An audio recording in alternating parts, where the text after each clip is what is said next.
Hell, my friends, so yeah, there's not going to be a new Hakuto review this week since apparently the time slot is being taken up by sporting events.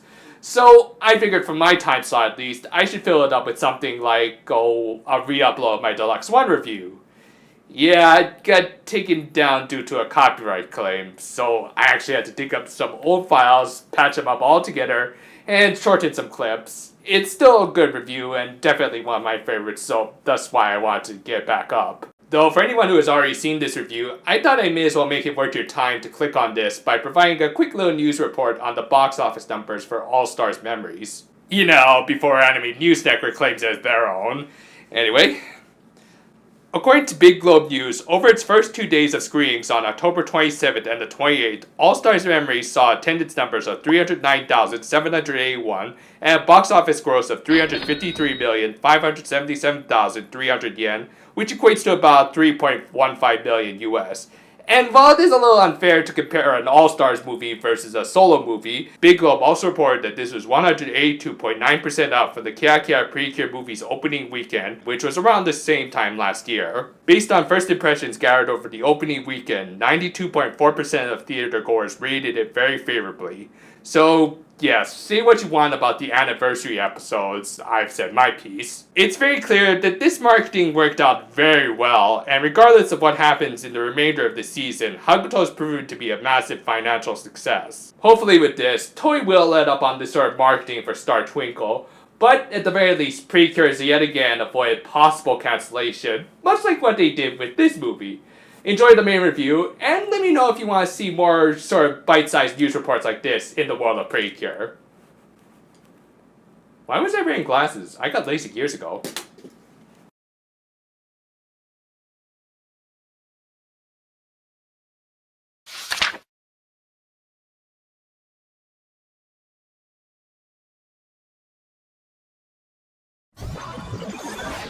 Hello my friends, welcome to our Bob Anime and Games and Izgies and so.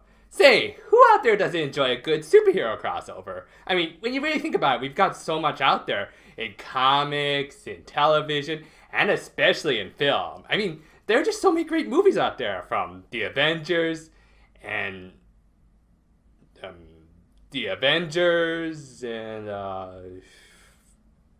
Freddy vs. Jason, oh wait, they're bad guys, the Lego Movie? Yeah, outside of Marvel, there really aren't that many good superhero crossover movies out there. Just a bunch of sloppy reboots and idiots bashing their heads together. And with Schneider directing Justice League, it doesn't seem like that trend is going to change anytime soon stateside. Overseas, however, there is at least a much larger selection, most notably the stuff coming out of the Toei production studios. Their Tokusatsu division has cranked out a lot of team-ups between their Super Sentai teams of varying quality. Same thing with their Kamen Riders. Though I think we can all agree that these two should never do a crossover ever again. Meanwhile, their animation department has been able to maintain a much more consistent track record with stuff like today's subject, the Precure All-Star movie series. Funny thing though is I don't think this was originally meant to be a series. After all, as I mentioned in my first Precure review, the franchise was on its last leg in 2009 when this first movie came out. Now, I'm sure they were planning on using this movie to renew interest in the franchise, but deep down, I bet they also knew this movie could have easily become the franchise's swan song. Hell, the final line of this movie made it sound like they were at least half expecting it to be. Now, obviously it wasn't, but what happens when a production team goes in with that mindset? Did they allow these beloved characters to go out like true heroines? Or did they have them be total asshats throughout the runtime? Well, let's take a look at Precure All-Stars Deluxe, Minna Tomodachi Kiseki no Daishugo, and see for ourselves.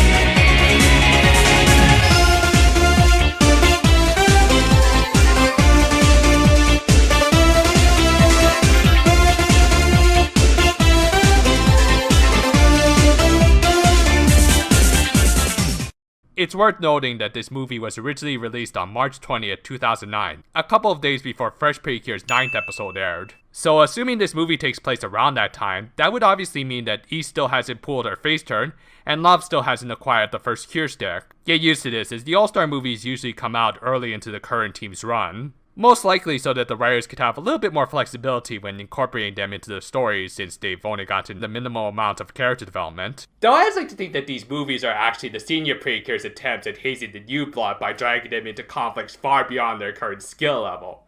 Oh yeah, spoilers, the big bad of this movie is a doozy. Our story opens with the fresh Precure team arriving in Yokohama to participate in a dance contest. Unfortunately, they're unfamiliar with the area, so Love tries asking for direction. And of all people, she runs into Nozomi Yumehara, Cure Dream, and the leader of the Yes Precure 5 team. Well, I'm sure this won't become a repetitive pattern for many movies to come. I kid though, I actually really like these scenes as it relates back to an important theme found in all of these movies that we'll discuss later. Anyway, since Nozomi's team had actually gotten on the wrong bus, the two teams part ways for now. Anyway, after an opening that's going to become yet another earworm in your head along with the fresh Precure ending themes, we cut to a scene where the MOTWs of the previous Precure seasons appear to be melding together into something. It's a rather chilling and foreboding scene. That just became ridiculously awesome as soon as I heard Sex Marquise's sexy as all hell voice. Okay, movie, you now officially have my undivided attention. So while looking for the dance contest stage, the fresh Precure team encountered this new enemy, Fusion, who seeks power and right now has his eyes set on some infinite power. I said infinite, not unlimited! Taking on a semi-T-1000-esque appearance, he fights the team in a quick but well-choreographed fight. Yeah, get ready folks, this is just an appetizer for all the awesome fights we're gonna get in this film. Since he's still weak, Fusion decides to retreat for now, leaving the team confused as to why yet another Terminator sequel is being made. Tard also leads the group to gather information about this new enemy, leaving Chiffon in the care of the Precure.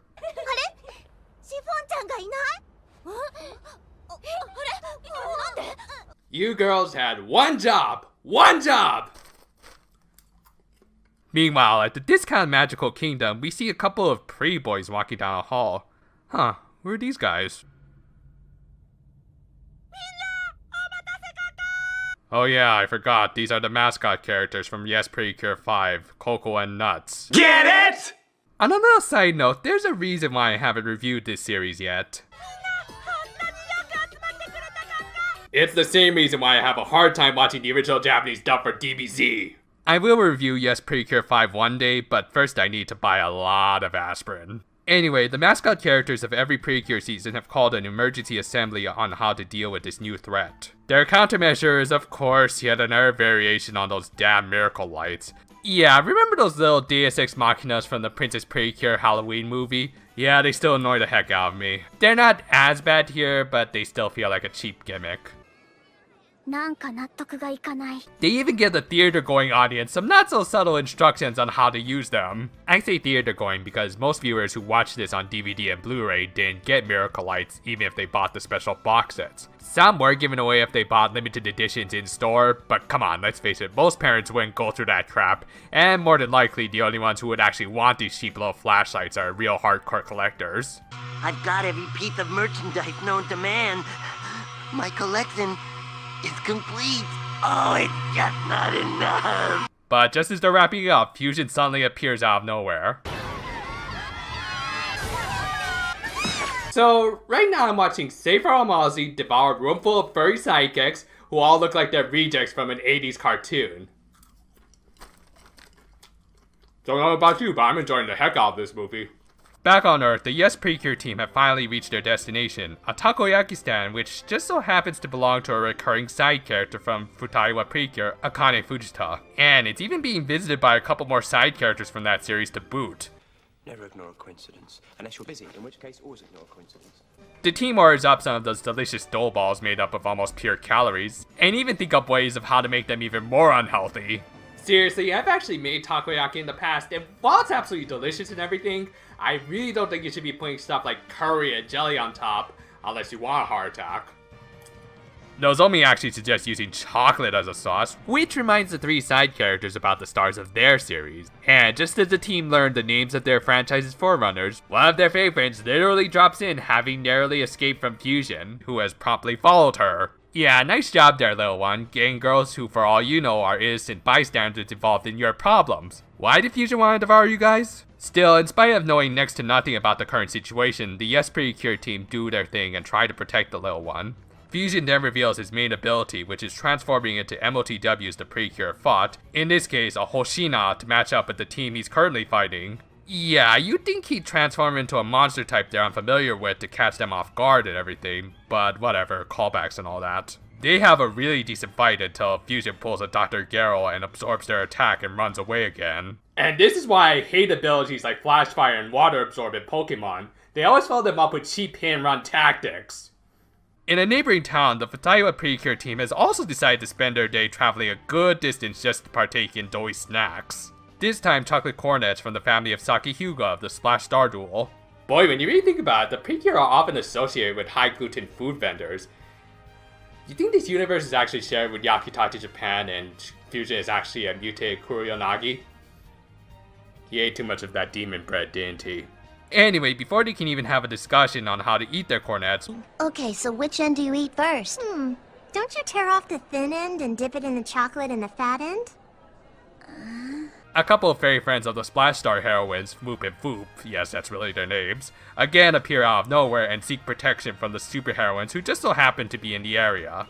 Fusion also appears, this time becoming a Zakenna, again just politely letting the superheroines in front of him fight something they're familiar with. You know, maybe Fusion isn't such a bad guy after all. I mean, they could even make a whole movie about him now and maybe give him a redemption arc and... Oh god, I'm gonna have to review that, aren't I?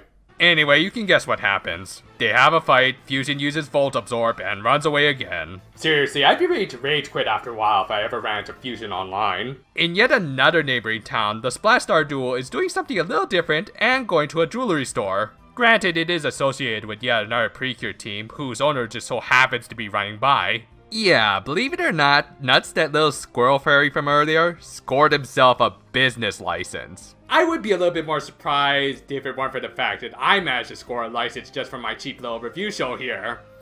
God, I love our economy. Anyway, rinse and repeat with Fusion becoming a Zaina from Splash Star and the duo using yet another energy attack that he absorbs. Damn it, Goku, why did you have to make the Kamehameha wave look so damn awesome? Now everyone wants to use it. Though interestingly enough, every time Fusion absorbed attacks from the various teams, his speech patterns became progressively more refined. Kind of sounding like yet another Koyasu character, though I'm not exactly sure who. Lordio Palazzo, though a little more devious, Precure の力すべて飲み込んでやるすべて Oh crap, he's gone full Dio! Quick, somebody hide all the steamrollers!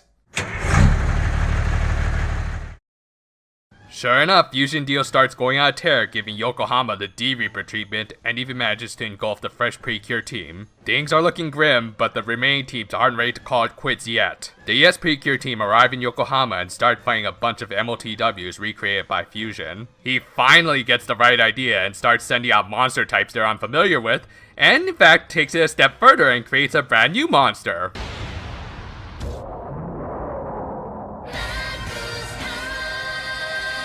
That was awesome! Nagisa and Honoka proved exactly how they earned their seniority, and it's not long before another duo appears. Yeah, not quite as metal as kicking a monster plane out of the sky, but not bad. With the combined force of 3 Precure teams, they managed to overcome Fusion's reused monster designs. Meanwhile, the fresh Precure team have been able to hold out in spite of being literally in the belly of the beast. But just as they're about to be devoured, the team's rescued by their many seniors. Kind of cutting it close there, girls. You're kind of giving credence to my whole Hazy the New Blood theory. Still, for a scene like this, there's only one appropriate theme.